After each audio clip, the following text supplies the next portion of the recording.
Hello everyone, my name is Constant Berghout. I'm founder and owner of Rijnberg Advies, a consultancy for retail marketing and shopper insights. I'm pleased to be here on the Industrial IE Day, and today I would like to take you through the retailer perspective on artificial intelligence. So what is stopping them from using IE and what are the big benefits for retail? The four takeaways of this presentation are that, first of all, retail is a great place to be for RE. There are many transactions, many of them are coming in real time, the customer needs are highly diverse, so fantastic place for RE. However, decision making in retail organizations is often based on gut feel rather than based on facts. So they find it difficult to take decisions on RE. When you are a vendor looking for applications of AI, first try to look for the core processes in retail and try to make those more efficient. Try to seek cost reductions for the retailer.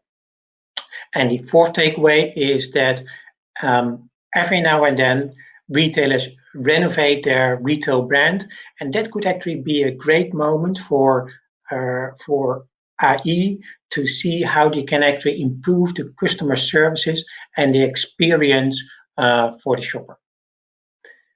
If you are a retailer, there are many technologies coming at you. So it's not just AI. You need to consider and look into augmented reality, virtual reality, 3D printing. So you cannot invest in all of them. So you try to make the best investment decision for your organization.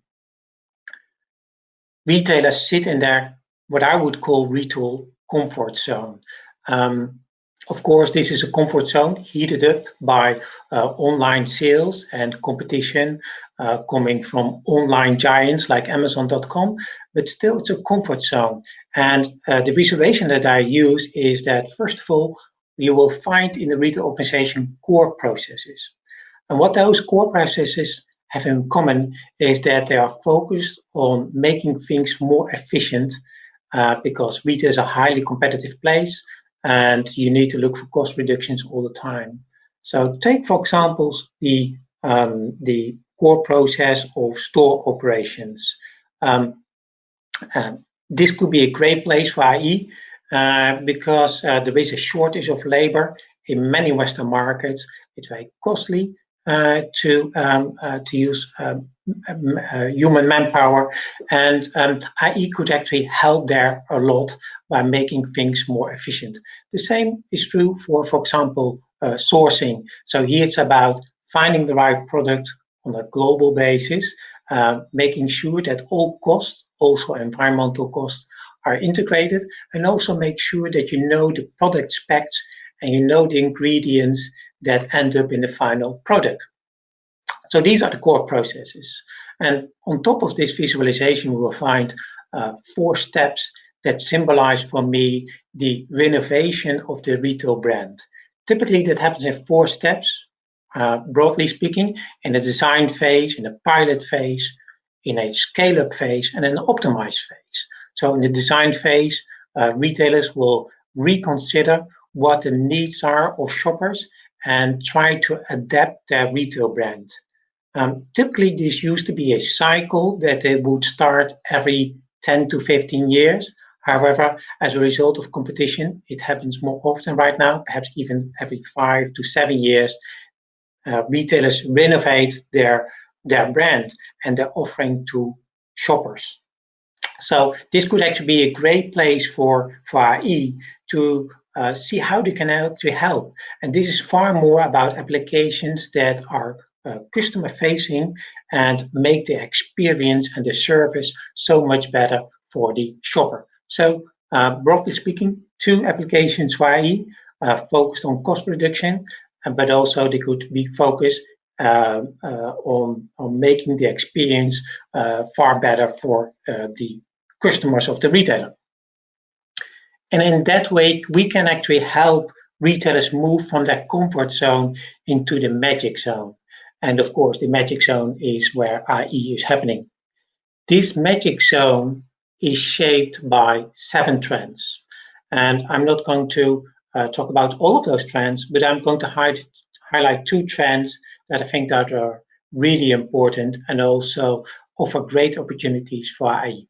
First of all, we're moving from an era of product scarcity and we're moving to abundance and of products. And because of the abundance of products, it becomes really complex for shoppers to make a decision on what is the right product for them. Um, Retailers can actually help a lot. This is what we call curation of the product assortment. And shoppers start relying on the retail brand for making the right choice so that they don't need to check each individual product, but can actually rely on the retail brand to make the best choice for them. So this becomes really complex with all those customers and all those daily transactions. And this is where IE could offer a great benefit to retailers. A second application or trend that I see is where shoppers move from planned store visits to searching based on whatever is near them. So they just Google with their mobile and look for the best offer nearby, which is very different from the past where visits to stores were far more planned. So this means that the replenishment of stores needs to change. And it could be a great help there as well. And also if retailers are perhaps physically very close to the customer, but are not salient online, still they will not be found. And this is very important. So we are moving from planned visits to a nearby search, and IE could be a great help for retailers there. When you read newspapers or when you look online, it seems that the end of retail is nearby. And it certainly, these are difficult times for retailers with the current economic recession. It becomes far more difficult, but actually it already started before COVID hit the economy. The population growth is low, and that means that the opportunities for sales growth are low.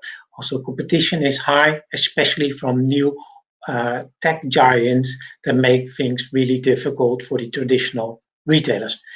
That is not to say that big retailers like Walmart have already started working on artificial intelligence and see what it could mean for them.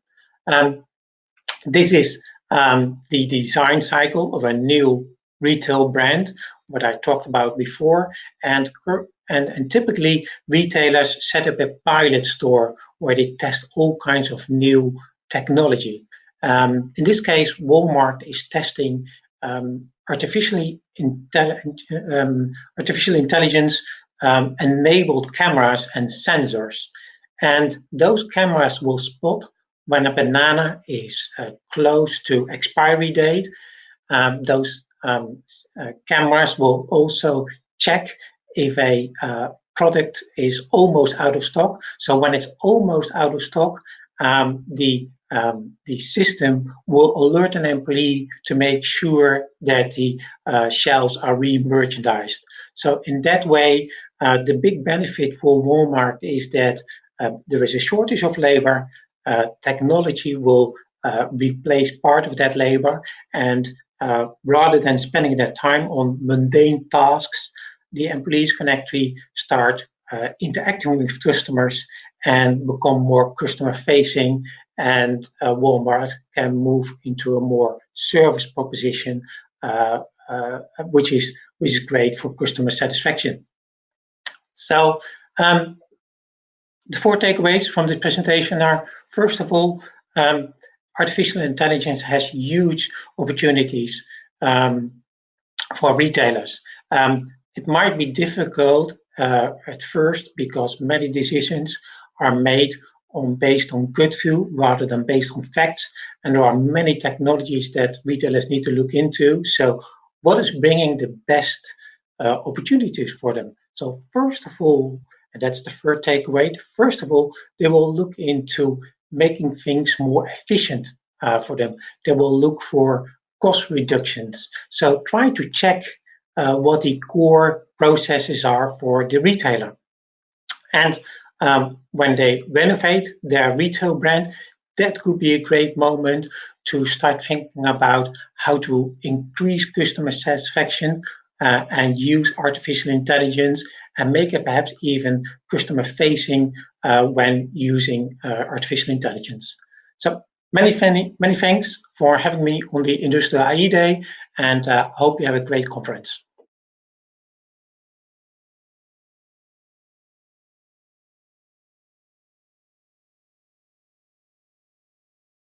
Hi, and welcome to this presentation of Newstapas. Newstapas is a context-aware recommendation system for newsfeed layout. My name is Yuri Reusink, I'm the CEO of ML2Grow, and I will be guiding you through this presentation. So what is Newstapas all about? Newstapas is technology specifically made for news providers. It optimizes the presentation of news to readers, and we do this using a content adaptation engine, which we fuel by using context-aware recommendation systems. So what are the project goals and achievements? Before Newstapas, our news providers were already using AI technology to provide a better experience to the readers. For example, central on this figure, you will see a content recommendation engine. And what it does is it will check out which stories are available from the newsroom, and it will automatically determine which might be of interest to readers based on behavioral profiles. In the newsroom, we have journalists continuously composing new stories based out of different story elements, such as video, text, or pictures. Now, we all have different interests, but we all also have very different lifestyles. So I'm showing you 4 pictures of 4 different people, but actually they might be the same person at different times of the day. At the top right, you might be commuting to work. You might not have a lot of time to read the news. And for example, on the bottom right, you might be enjoying your holiday abroad, and you might be interested in catching up in depth on what is happening in your home country. So with this in mind, we thought it should be a very good idea to actually also use this context in our personalization scheme. So you will see in the updated figure that we don't only have a content recommendation engine, but now a content segmentation engine appears. And so what should this content segmentation engine do? Well, it should be very context aware. It should be able to automatically compose stories based on different story elements. So the journalists are no longer writing the stories, but they are composing they're creating the story elements, and actually the segmentation engine will compose them into a coherent story. It should also be able to adapt the layout to the situation where you're in. So if you're commuting, you want to have a very short text, you don't want to have pictures, you want to have presented to you in a very simple layout. Now, this is a personalization project. So with Newstapas, we are very aware we don't want to create a personalization effect which is perceived negative. So we involved users from the very start, and we asked them, okay, what would you like and what wouldn't you like about this kind of context adaptation? And of course, we also seek out to have a very generic solution, because news providers have all kinds of different data available according to what they track and what their users allow them to track. And also the different apps of these users, of these news providers, they have a lot of different users with different patterns on how they digest the news. So this is basically what Newstapas is all about, a system which we have created. And in the next 7 minutes, I will explain more in depth on how we did it. But before I do so, I would like to introduce to you the consortium of Newstapas. In Newstapas, we have 2 news providers, Roularta Media Group, which is a Belgian multimedia group and market leader in the field of magazines and local media in Flanders. And we also joined by the Flemish Radio and Television Broadcasting Organization, which is the national public service broadcaster for the Flemish community. We're also joined by 2 core research groups of IMEC, ID Lab, which is specialized in internet and data technologies, and SMIT, which specializes in social science research on media and ICT. And also we have a technology provider, ML2Grow, and at ML2Grow we provide services to organizations, and our services are based on advanced machine learning technology. Our consortium was one of the recipients of the 6th round of the Digital News Innovation Fund. So to quickly recap the novel situation we want to create with Newstapas, we want to create a content segmentation engine which is able to automatically compose stories and adapt layout based on the context of the user. We want to involve users from the start, and we want to create a very generic solution. So we of course need to start with about how users think about these ideas we had. And to this end, the Flemish Radio and Television Broadcasting Organization conducted user interviews with 14 news app users. And these were selected out of a pool of more than 100 candidates. And they were able to interact with different story formats, layouts, and navigation controls. And then we asked them about, okay, how do you digest news during day-to-day life? Which kind of formats and control schemes do you prefer? And especially, what is your opinion about the concepts we introduced in Newstappers? And of course, a lot of feedback came out of that. But the key takeaways was actually that a lot of users feared that they were losing control. And actually, this fear of losing control dominated the benefits they could see about the layout personalization and the adaptation of the length of the article. They also claimed that they had very irregular daily and weekly patterns, and they didn't think an app would be able to make adequate prediction about which kind of context they were in. And also, they specifically liked actually that the story composing would be based on the reading time they would have available, but only if they remained in control. We further went through on this, and actually the Smith Research Group had a group discussion with 29 other respondents. And in this group discussion, they discussed also their current news digestion habits, their opinion about news updates, news formats, steaming, and also about the key concepts of Newstappers. And some key takeaways were different, so some were the same. Actually, one that popped up here, which was very interesting, is that most users don't see the difference between content recommendation, where you suggest which kind of article a user is interested in, and context-aware adaptation, where you say, okay, I will present it in a different format if the context suits it. Again, there was a positive reception, especially about the length of reading time adaptation. But also here, people claimed that their lifestyle might be too erratic for an algorithm to determine. And the fear of losing control was also present here, so they had a strong preference to micromanage at the article level instead of the app level. And of course, not to be forgotten, user data transparency, so which kind of data the app was using is very important to the users, as is always the case in this kind of personalization project. So with this in mind, we of course we adapted and we fine-tuned the technical challenges ahead of us, and of course very important was the reading time. So actually, how we will compose articles, we will do it based on the reading time, but we will also allow the users to have full control on which kind of reading time is available to him. But what is the reading time of an article? Well, for this, we had a data set available of approximately a bit less than 60K users, and all of these users had read at least more than 20 articles on the news app. And they were doing this on mobile, desktop, and tablet, and on the graph you can see how it fluctuates during the day.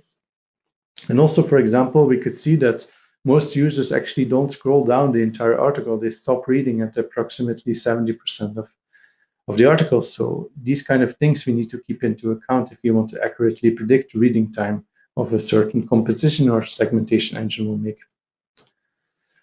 The dataset we had available was not suited to actually learn which kind of formats, which kind of layouts were suited to the user, because in this dataset, all of the users represented the same formats. There was only one format. So we need to create a new data set. And the way we did this is by actually creating a tensor. And on one axis, we put the device type, mobile, desktop, and tablet. And on the other hand, on the other axis, we put the time of day. So we focus here mainly on daily patterns.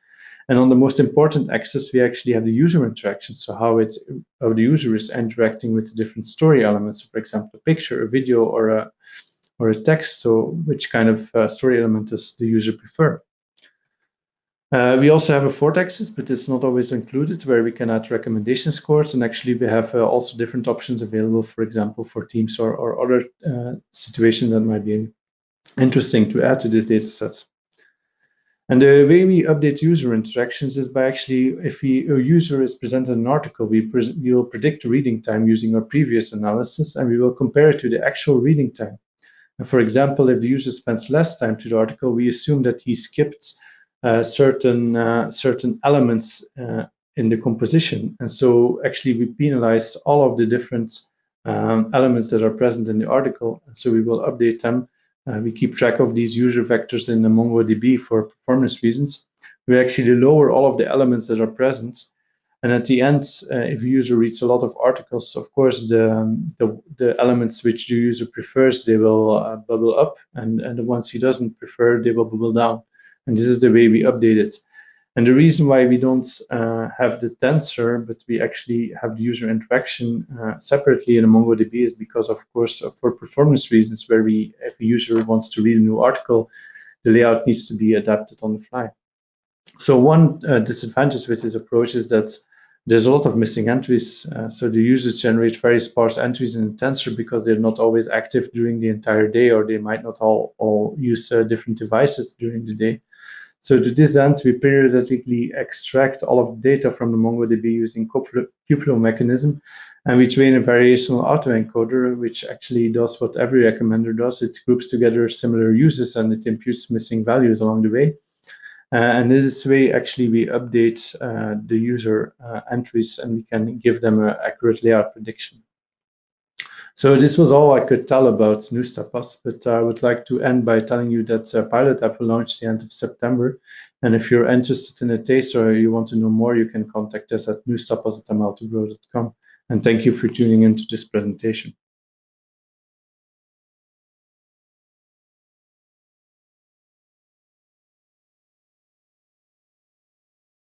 Hi, I'm Philippe Mede. I'm the founder of March, and we are active in the commercial real estate brokerage sector, which means that we work for owners and developers of commercial real estate, and we help them to sell or let their properties. And we want to disrupt the sector by focusing on the two main problems of the sector today. The first one is that it's a very reactive process.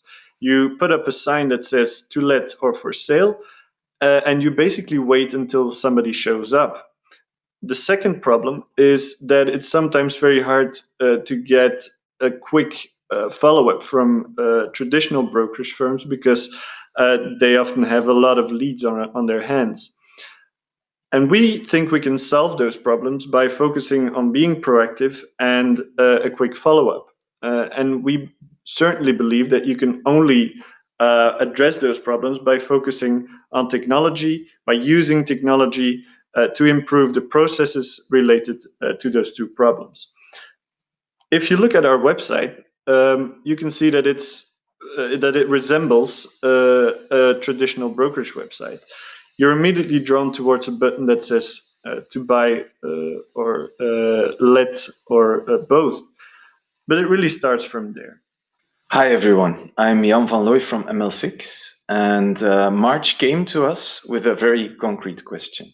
We have a property, a piece of real estate at a certain location, and we want to know which company or which type of company would be interested in that piece of real estate. And this is why we started building the March matching engine. The first version of the March matching engine did exactly that. Basically, what you did was a certain address or geolocation. You entered it, the size of the building, and what the system did was based on where all other companies in Belgium are situated. It gave advice which type of company would be interested in that building at that particular location. This was great, but we got some feedback. But one important question was, why did this sector rank so high? Why is that? Having the sector is nice, but which companies should we contact? If supermarkets, for example, rank high, how do we know that there isn't already a Delhaize already in the same street? We shouldn't contact them then. And we shouldn't, of course, we shouldn't approach a failing one-man IT company from Limburg far away for a huge office in Ghent, for example. And all these questions were addressed in the second version. So how did we do that? We introduced model interpretability, company data, and geolocation-based filtering and sorting. And this is exactly what came out in the second version of the March matching engine. You can see here an example for Zenbank Drogenbos. And there, apparently, computer consultancy activities is a very interesting sector or companies from this sector would be interested. But this second version even went further. It allowed to switch between sectors and actually look at potentially interested companies and their commercial figures, their financial information, their location, etc. And actually the real estate agent can filter and select certain companies here. Why select these companies? More on that later.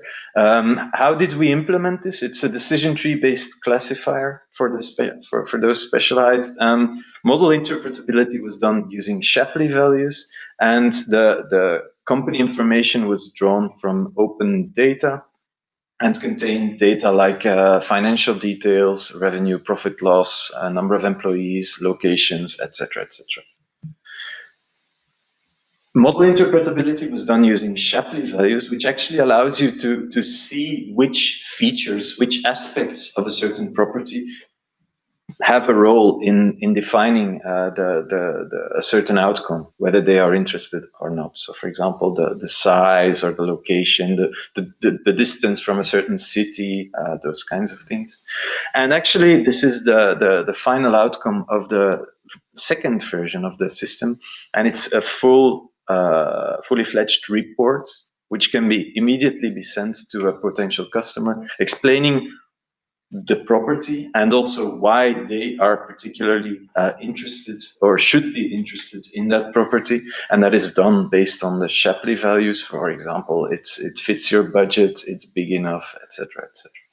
What that means in practice is that we can send out highly personalized property pages to a large number of high potential companies.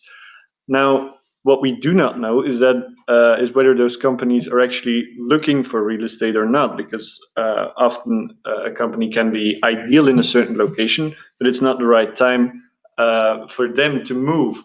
So what we do is people that work at March contact at least 100 companies every day. And what we see after 4 weeks is that at least 70% of those companies has actually answered to our calls or our mails, which is a very, very high number for real estate. And even better is that 10% of those companies are actually interested in the property, with 2 to 3% of those 100 actually making an appointment. This implies that we are the first company that makes cold calling or cold mailing in real estate feasible for the first time. Because what cold calling normally consists of 3 steps. You have to identify which company you're going to contact. You have to come up with the right arguments. And then you have to reach the right decision maker within the company. And our matching engine allows us to automate the first 2 steps. Without that matching engine, we see that our people can reach a maximum of 15 contacts per day, and we're not even sure if those companies are actually high potentials. So these are really big, big results for us. And we don't want to stop there. The next step is to start from a company that is actively looking for real estate and to help them with defining the criteria for their next property. For these criteria can be location-wise or can be property related. And we want to use the algorithm that we've developed and turn it around to help companies identify the right location and the right property for them. So it doesn't stop here. We're continuing to improve the real estate market, and we're looking forward to meeting you in the near future for that. So thank you very much, and see you soon.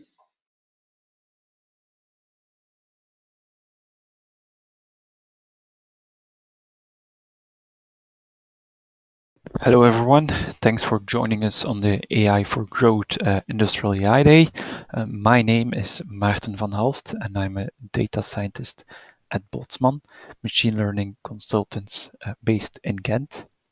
Today I will present to you one of our use cases from the past year, recommendation engines for portal websites. Portal websites have the particularity of one-time offers and one-time customers. So the use case was the client of the use case was Colibri, and Colibri provides personalization software for real estate, car, and job websites. They wanted to offer a recommendation engine as a functionality. Recommendation engine offers relevant, personalized results, which helps the user to discover his or her dream home, car, or job, thus limiting the time required to find that right product. The goal in the end of a recommendation engine is better user experience for the customer, higher conversion rate for the provider. An additional condition for us is that Colibri provides this functionality to their clients, so it should be fast and robust for different websites, and it should be flexible for Colibri to deploy to their clients. So, recommendation engines, they are not new. They already exist as playlist generators on Netflix, YouTube, or Spotify. We have them as product recommenders on Amazon or Bol.com. We have them as content recommenders on Facebook or Twitter. And not even that, they're not even only for big tech companies. You have nowadays e-commerce recommender APIs, so they are available for every e-commerce webshop. So why do we need to make another one? Is it really necessary? First, let's have a look at the difference on recommending something on an e-commerce website or recommending something on, for example, a real estate portal. As an e-commerce website owner, you have a constant offer, which you hope to sell many times. On the other hand, on the real estate portal, you have a continuously changing offer of new houses appearing, going away, because every house is only sold once. As an e-commerce webshop owner, you hope that customers return, they buy more items, multiple items. On the other hand, real estate portal, usually people only buy or rent one house. Webshop owner, you know the items you're selling, you have some properties on them, you can describe them, you know their features. On the other hand, real estate portal owners, you have your selling users who fill in a limited amount of fields because they don't like to fill in too many fields. They have some unstructured description and some pictures of varying quality. So, difference, that's the challenge. If we look at what's the introduction models for recommendation engines. There are two approaches. One is content-based filtering. Like it said, it starts from the content. It starts from the items to recommend. We know their properties. For example, she watched a movie. Oh, here we have a similar movie. We can recommend it to her. The content-based filtering starts from the item description, the item features, and some definition of similarity that is defined. On the other hand, you have collaborative filtering. Collaborative filtering doesn't know anything about the item it is recommending. On the other hand, it starts from user-item interactions. In this case, she watched 3 movies. He also watched 2 of them, so probably they are similar interests, so we can recommend this 3rd movie to him. Here, some assumption is that there is continuity in items. The movie she watched last month is still available for him to watch this month. And some continuity in users. Users come back, we collect some information about them, we get to know them and know what they find interesting. So if we look at the 3 challenges we have, the first 2, continuity in, changing offer, changing clients, that excludes collaborative filtering. 3rd one, we don't know that much about the items description. Also, it should be flexible over multiple portal websites, so this excludes content-based filtering. First step we did, enhancing features of the housing, the listings, jobs, cars we provide. We have the basic features, user input. We add on top of that some learn features. from the description, from the images. As an additional one, Colibri provides some other functionalities which give other information about, for example, the houses, like proximity of public transport. Based with these information, we could already make a content-based model, but we still had these disadvantages that it can only be as good as the features it has, and we as creator has to find a definition of what is similar. So we want to be more ambitious than that, and we think we can do better than that. So what we're trying to do is to learn the similarity.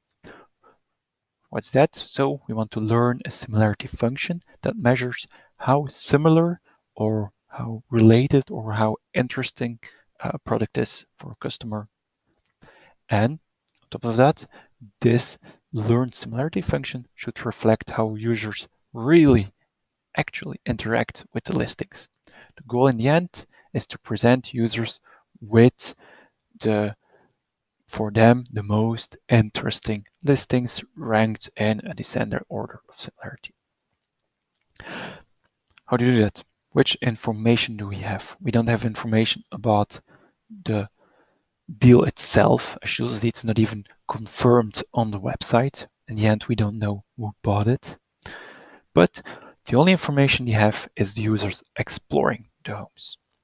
And in that we see that while they explore the homes, there's some implicitly provide feedback on listing similarity. User first looks this house, the one he looks next after it. Well, let's say in general, he's also interested in that, so there is some sort of similarity between the two of them. Next, between the second and the third and the fourth house. So what do we do with that? We make training triplets. We have an anchor, a listing viewed by a user. We have a positive example, a listing viewed immediately after that anchor, and we contrast this with a negative example, just a random listing from those that were available at that time. Okay, we have some data to train on. We have features which describes them. So what to do next? We made a twin, or we choose a twin or Siamese model. What's special about this model? It consists of two legs with the same model, with the same parameters. So while we are training this model, these two legs are adapted in the same way. Like one, you have an anchor and a positive example that gives us output a ranking score for this pair. Like two, you have a ranking and a negative example, it puts out a score for that part. And on top of that, we have the loss function, which will learn the model to prefer the positive example over the negative example. It's not invented by us, it's things that are used, for example, in face recognition, where also it has to recognize, it learns to recognize similar face over a not similar face. So to give an overview, we started the recommendation engine, something that seems like a solved problem, but we found out that it's only solved if you meet all the requirements of the available out-of-the-box solutions, which was not the case for the portal websites. So we had to take a step back and we looked at what is available, what information do we have, and also what is the goal for which we want to use it, a ranking of the top available listings. So in the end, by combining these two, by creating these training triplets, reusing IDs used from face recognition, we come up with a final model, which is solid model, which is also quite fast, which is also flexible to adapt for multiple websites, and which is also easily extendable. So I thank you for your attention. I hope you found it a useful presentation, and I will be available to answer your questions. Thank you.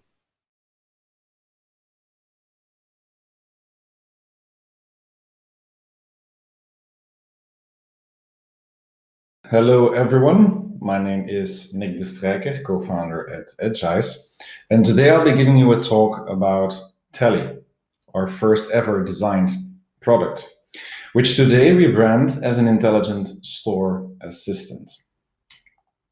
Now, throughout the talk, I'll be giving you some answers on why Tally initially came into existence, what Tally basically is, what is under the hood, what kind of technology do we use inside of our Tally device, the benefits of using artificial intelligence in this business case, a little bit on the future roadmap of Tally, and we'll end the session with a couple of lessons learned throughout this trajectory. Now, let me first start off by telling you guys that in contrast to what a lot of people think, also the technological industry took a hit in the Corona crisis. More specifically, a lot of companies actually started crisis management, which means that they went into a kind of a savings mode and basically stopped any project which was about to start, which revolves around new innovative technologies, implementing new creative solutions. So basically that was also a problem for Edgise, because that's what we do, right? We implement our expertise, we innovate towards our clients, and we implement artificial intelligence inside of their hardware products. So all those projects came to a standstill. So we as a company need to take a step back and start realizing that perhaps we need to broaden our view, broaden our current business model. And we started thinking, what can we do to have a positive impact on society as a whole, and also have a positive impact on our company? So we started thinking, and we fairly quickly came to the realization that COVID-19 today presents public life with both risks and opportunities. More specifically towards crowd management, right? Today, we want to know how many people are currently present at certain type of locations, being it a shop, a grocery store, bars, restaurants, public places, etc. So we really want to know how many people are there so that we can see whether the place is overcrowded or not. So to do that, we basically need to count people, right? And that's essentially what Tally does. Tally is actually nothing more than an AI-based counting device on the edge. So Tally counts people that are walking by using its internal camera. Now, how does such a device or such a setup look like, really? Well, we basically have two types of setups. On the left, you can see a mobile setup of Tally, which is basically nothing more than Tally on a stick, right? Here you can see, on the left, you can see Tally on a stick. So it's as simple as that. On the right, you can see a more fixed setup. Tally is here mounted onto the ceiling, and here we also integrated it with a dashboard, which basically shows how many people are currently present inside of the shop and how many are allowed to enter. So all this information, all the Tally device information, are basically just events, right? When a person is walking by, it sends an event towards the cloud. And there we have a dashboard like one of these, showing how many people are currently present in the shop, how many are allowed to enter, also a total amount of people that has entered that day. And of course, also a time-based graph where you can see, based on the time, how many people have entered or how many people are currently present at that time. So that's basically what Tele does, right? Now, here you can see a close-up of our first generation, of our Tele device. And here you can see the camera, of course. Now, some of the achievements which we've done up till today is that Tele is successfully deployed at 15 different locations, meaning that 35 devices are currently active in the field. We've counted up to 725,000 people, and it's still rising. We can completely update these devices in the field remotely. So when there is a bug or a new feature which we want to test or deploy, we can do this fully remotely. Of course, we can monitor all our teles to see whether they are still functioning as they should be. And the entire Tele project for us really increased our credibility as a startup, and of course our visibility also towards the industry. Now, this is our first generation. We're also designing a second generation, which you can see here. The entire casing is completely different. It's more related to our logo, but also the insides are completely overhauled. So what is inside a Tele, basically? Well, inside of Tele, there is very efficient Google Edge computing hardware. What you see here is the Google Development Board, which is a specific type of development board designed to accelerate artificial intelligence on the board itself. So you can see this giant heatsink. Underneath, there is a specifically designed chip to rapidly accelerate AI algorithms. And it can do that at an astonishing 4 tera operations a second, resulting actually in only 2 watts of power dissipation. So this is basically what is at the heart of Tele, right? It's accelerating the AI algorithm that we are using. Now, what kind of algorithm do we use? Well, here you can see some internal footages of examples of how Tele works. Now, the underlying algorithm is actually recognizing a lot of different objects, and we're in Tele using it just to recognize or to detect, let's say, people. And then we're going to see at which direction these people are walking. And depending on the direction, it's either a person that has entered or has exited. So yes, the internal workings of Tele can also be used for different applications. Now, what is quite important here is that live footage is actually never recorded nor saved onto the device. The algorithm in real time takes the live footage coming in, it starts analyzing it, whether they are people and how they are walking, and then it throws in the footage away. And only the result, the metric, let's say, is sent towards a cloud. Now, a little bit on the future roadmap of Tele. Well, we are developing a couple of new features, so we can also count based on gender and based on age. So we can have a prediction of how young or how old the person that is walking by is. So that's a bit on our future development road track. But we really want this future development to be driven by the client, of course. So the client decides the possible future possibilities. All right, so we don't have a lot of time left. So a couple of lessons learned throughout our trajectory. This was the first time that we've developed a product.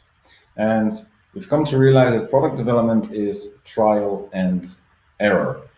We try, we fail, we try, we fail, and eventually we will succeed. Which is, rather a hard path forward, let's say. But it actually is perfect in relation to the second lesson we've learned. That it's quite okay to ship a not 100% finished first product or first version, let's say, of a product, you will always have things that didn't go as planned. And it's okay to ship that first version knowing that the functionality is not 100% there, or let's say all the features that you provided are not 100% there. You need to get it out into the market, into the first batch of your clients, and then see what the feedback is, of course. And depending on that, you can either still finish off the functionality that you have initially planned, or completely reroute the product roadmap. Now, a third lesson we've learned is that, upfront investment can be high, of course, when designing product development. And that actually the pricing of the product should be tested out in the field. That's something that we've not directly done at the first deployment, let's say, at the first clients. But that's really something that should be tested in the field to see whether the pricing is competitive, whether the pricing is right for the amount of value that you provide. Also, something that we've learned, and we actually knew this already, but that lighting conditions can disturb vision AI. Of course, your AI needs to be trained for that to operate in different lighting conditions. But we've seen that error rates can really significantly increase because of the lighting. So that's something that we're currently also working towards. And as a last lesson, take user friendliness into account. For Tele, certainly the second generation is more user friendly than the first one, because the first one really needs to have a lot of intervention from us as a company. Our advice or our lessons learned is that user friendliness needs to be taken into account at a rather early stage of the product development. All right, so I want to finish off by thanking you all listening to what I have to say. And if there are any questions, please do so.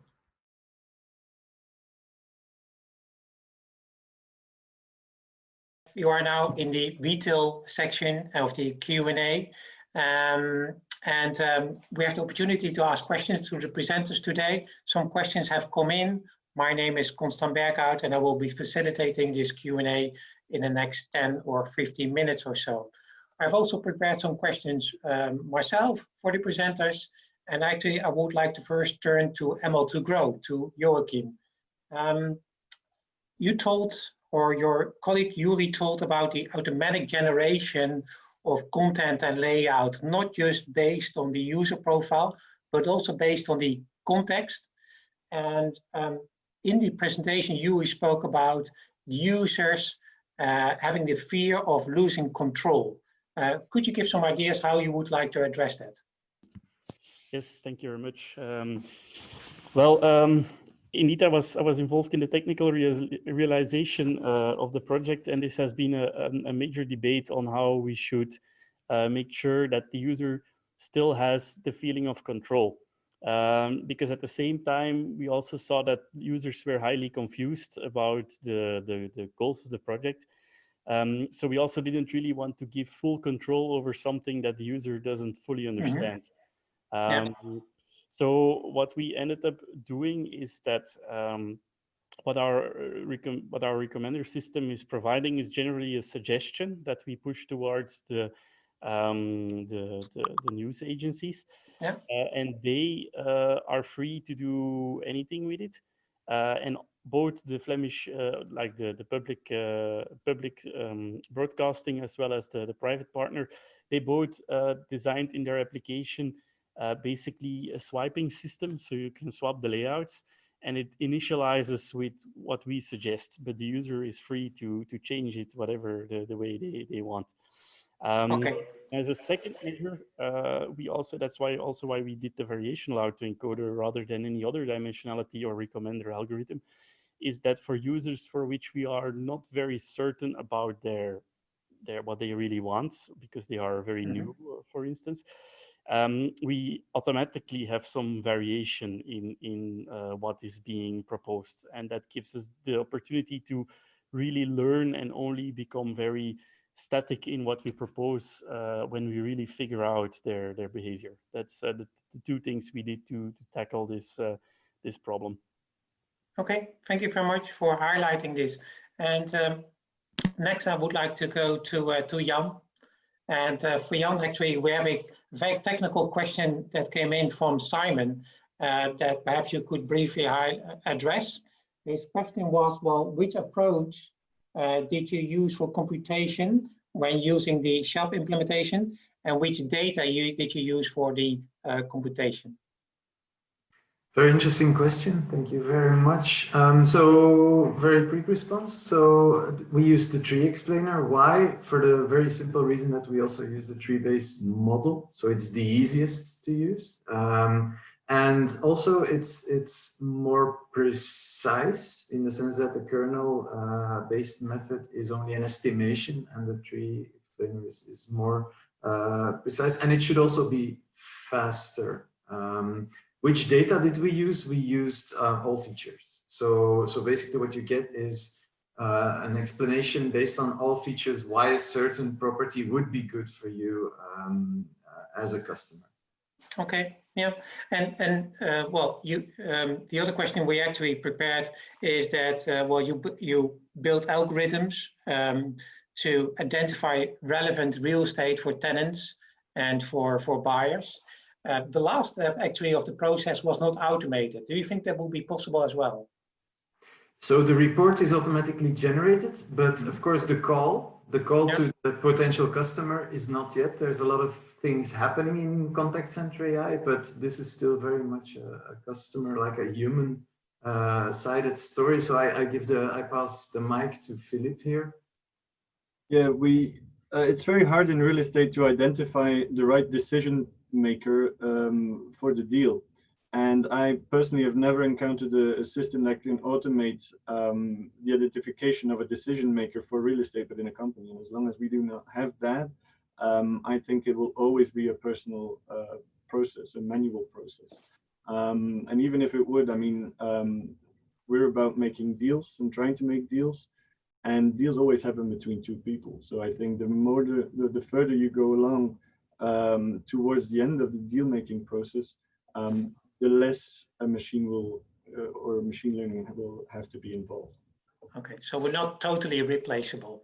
There is still some human interaction necessary. We can work more efficiently. That's the whole thing about our algorithms.